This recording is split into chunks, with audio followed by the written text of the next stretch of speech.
सुभाषितानि। सुभाषित, सु मतलब क्या होता है? सुंदर ना, सुंदर, जैसे कहते हैं सुमनोहर, सुंदर, सुसभ्य ना। सुमनोहर क्या होता है? सुंदर।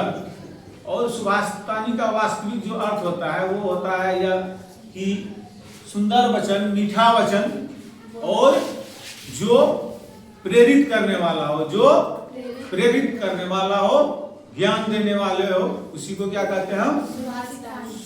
सुभाषितानि। भाषितानि इसलिए लगा है कि एक ही मतलब शब्द से नहीं होता है ना। मतलब भाषा जो है, यदि हम सुंदर वाक्य बोलेंगे तो ढेर सारे वाक्य होंगे, तो इसीलिए इसको बहुवचन में लिख दिया है कि मतलब सुंदर भाषाओं की, मतलब सुंदर भाषाओं की और प्रेरक कथनों की का संग्रह, मतलब ढेर सारा अच्छे कथनों का संग्रह, इसी को वास्तव में सुभाषितानि कहते हैं। अब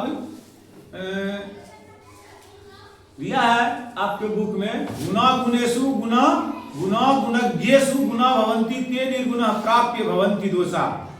गुणा गुणज्ञेषु गुणा भवन्ति ते निर्गुणः प्राप्य भवन्ति दोषा।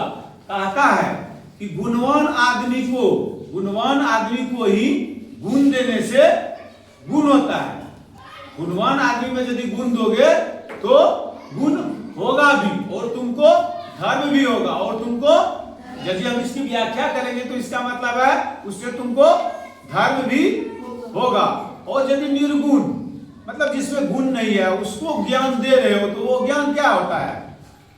उसको प्राप्त भी नहीं होता है, तुम्हारा समय भी बर्बाद होता है, और तुम्हारा समय भी नष्ट होता है, तुमको दोष भी होता है। जैसे कि पत्थर पर कितनों चाहोगे नहीं, पत्थर पर कितनों सिर टकराओगे तो उससे कोई फायदा नहीं मिलेगा। इसीलिए जिसमें ज्ञान होता है वही ज्ञान को ग्रहण करने की जिज्ञासा भी रखते हैं, और जब आप उसको ज्ञान देते हैं तो वह ज्ञान प्राप्त करते हैं। इससे आपको धैर्य भी मिलता है और उसका ज्ञान भी बढ़ता है। और जब आप निर्गुण को ज्ञान देते हैं तो वो ज्ञान बेकार चला जाता है, जिससे उसमें ज्ञान की बढ़ोतरी भी नहीं होती है और आपको दोष भी होता है।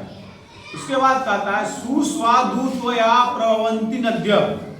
कहता है सुस्वादु त्वया प्रभवन्ति नद्यः।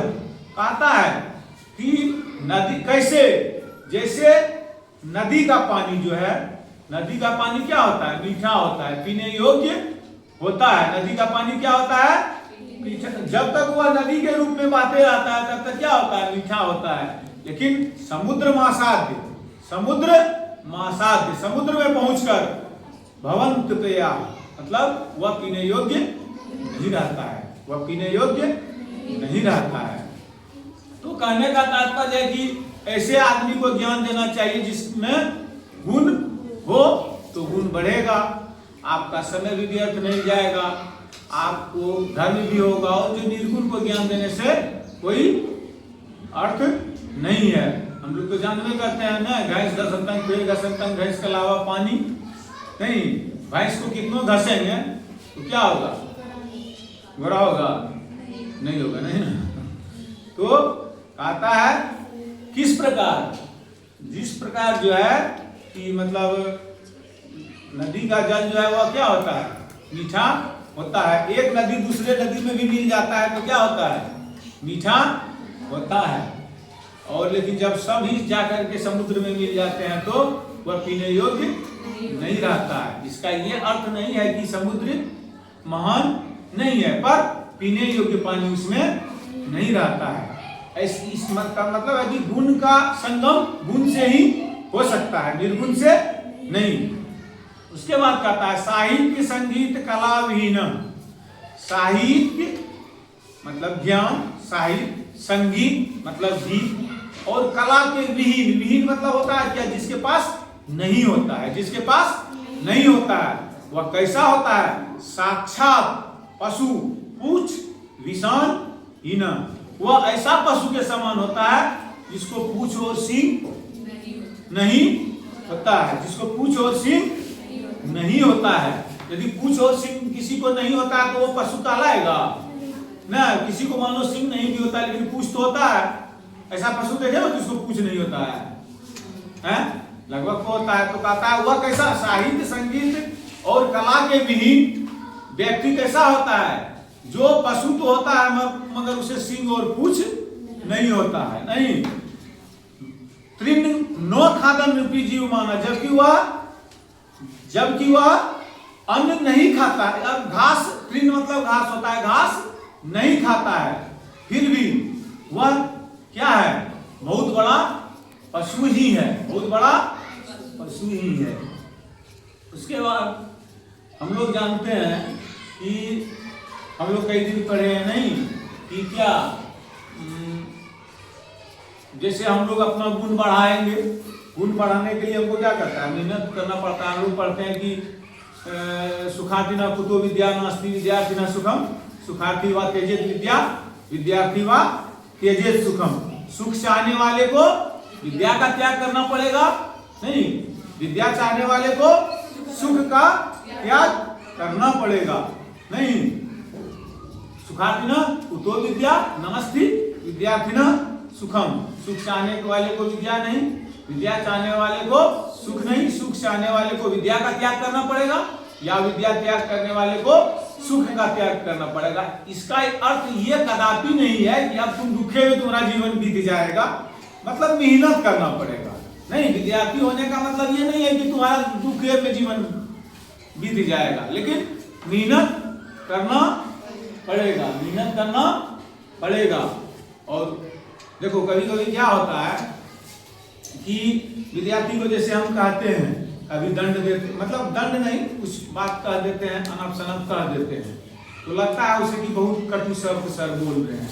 लेकिन कहा गया है, क्या जानते हो, कहा गया है कि हम लोग देहात में कहता है जाके मंत्री हो भिखारी नहीं कहता है ना, जाके मंत्री हो भिखारी, और उसके बाद जो कहता है उसको छोड़ो। तो कहता है कि सचिव वैद्य गुरु तीन जो, कहा गया है रामायण में, सचिव वैद्य गुरु तीन जो, प्रिय बोलहि भय आस, प्रिय बोलहि भय आस, राज धर्म तन तीन का, वेगहि हो यही नाश। कहता है कि सचिव वैद्य और गुरु, सचिव मतलब होता है तुम्हारा विचारक, तुम्हारा मंत्री, जो तुम्हारे साथ रहता है, वह यदि सत्य तुम्हारे भय से नहीं बोलता है, तुम्हारे भय से नहीं बोलता है। वैद्य मतलब होता है डॉक्टर, वह यदि सत्य तुम्हारे भय से नहीं बोलता है, और तुम्हारा गुरु तुम्हारे भय से सत्य नहीं बोलता है, तो कहता है निश्चित जान लो राजधर्म, राजधर्म कहता है कि राजधर्म तन तीन का, बेगही हो यही नाश। बेगही मतलब होता है जल्दी ही, तो समझ लो उस राजा का, उस व्यक्ति का जल्दी ही नाश होने वाला है। किसका? जिसका तीन आदमी सत्य नहीं बोलता है। कौन? सचिव मतलब होता है मंत्री या तुम्हारा दोस्त या तुम्हारा जो सबसे निजी आदमी है। सचिव मतलब होता है विचार देने वाला, विचार देने वाला। डॉक्टर मतलब होता है चिकित्सक, जो तुम्हारे तुम शरीर से बीमारी को दूर करता है, नहीं वो। और जो गुरु होते हैं, यदि ये तीन वो तुम्हारे भय से सत्य बात नहीं बोल पाते हैं, तो तुम जानो क्या होगा, तुम्हारा जल्दी ही बेगही हो यही नाश, जल्दी ही तुम्हारा नाश हो जाएगा, जल्दी ही तुम्हारा नाश हो जाएगा। रावण की सभा में विभीषण ने कहा था क्या कि आप उसे मित्रता कीजिए, नहीं तो आपकी क्या हो जाएगी, नाश हो जाएगा। और जिसके कारण उसको लात मार के रावण ने भगा दिया था और जल्दी ही लंका का नाश हो गया था। तो हम लोग जानते हैं कि गुण, जिसमें गुण होता है उसी को गुण देना चाहिए।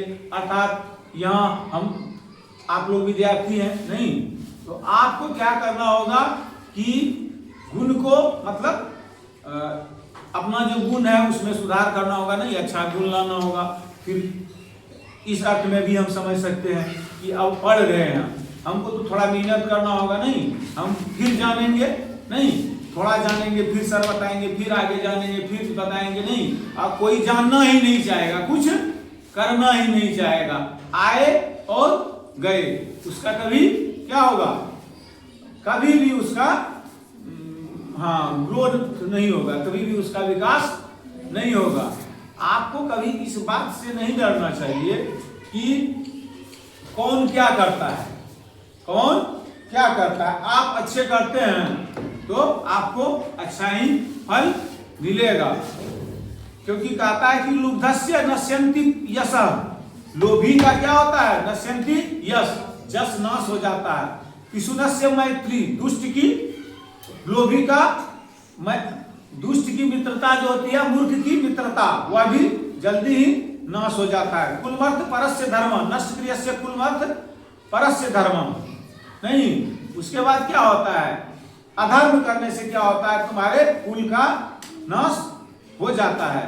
विद्या फलम व्यसनीन, विद्या फल व्यसनीन, व्यसनीन मतलब होता है जो गलत आचरण वाले होते हैं, उसको विद्या का फल क्या होता है, उसका नाश हो जाता है। कृपणस्य सौखर, और कंजूस का क्या होता है, सुख का नाश हो जाता है, कंजूस का सुख का नाश हो जाता है। राज्यम प्रमथ सचिव वस्य नारा, क्या कहता है, राज्यम प्रमथ सचिवस्य नाराधिपस्य।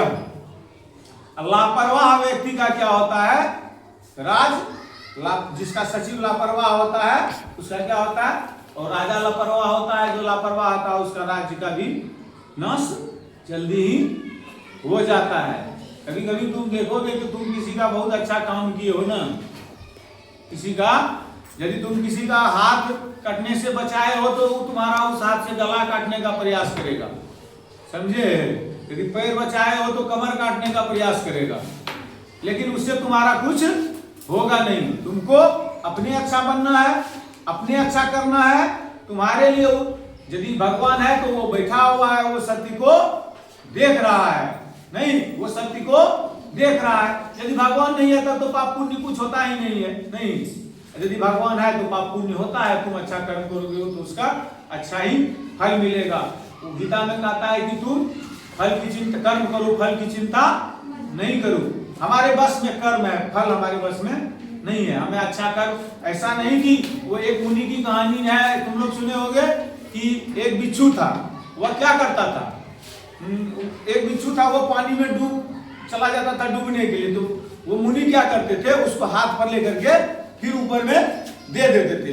तो बिच्छू डंक मारता उसको, फिर वह बिच्छू पानी में चला जाता, फिर मुनि उसको वापस कर देते। कई बार इसको वापस किए, कई बार इसको वापस किए, तब और इसका हाथ जो है लहूलुहान हो गया। लहूलुहान हो गया तो उसका जो शिष्य था वो शिष्य बोले कि आप यह लहूलुहान आपको यह कर दिया, फिर इसको आप पानी से कैसे बचाते हैं। तो गुरुजी ने कहा, जानते हो, यह पानी में जाएगा तो इसका मौत सुनिश्चित है, पानी में जाएगा तो इसका मौत सुनिश्चित है। हम मुनि हैं, योगी हैं। तुम सोचो, बिच्छू को भगवान ने क्यों बनाया है, बिच्छू को भगवान ने डंक मारने के लिए ही बुलाया है। मतलब उसका स्वभाव क्या है, डंक मारना, उसका स्वभाव क्या है, डंक मारना। तो जब बिच्छू अपना स्वभाव, बिच्छू एक कीड़ा मकोड़ा होकर के अपना स्वभाव नहीं भूलता है, उसका स्वभाव क्या है, डंक मारना। तो बिच्छू जब अपना स्वभाव नहीं भूलता है कि उसको हम बचा रहे फिर वो डंक मारता है, तो हम एक मुनि होकर के कैसे नहीं उसका मदद करेंगे। हमारे होते हुए कैसे उसकी जान जा सकती है, क्योंकि हमारा काम ही क्या है, दूसरों की भलाई करना। इसीलिए उसका जो काम है, जब वह अपना कर्म नहीं छोड़ रहा है तो हम भलाई कर्म जैसा कर्म क्यों छोड़े, क्योंकि हम मुनि है, हमारा काम है भला करना, हम कर रहे हैं, समझे। आप लोग भी अनुसरण कीजिए, ठीक।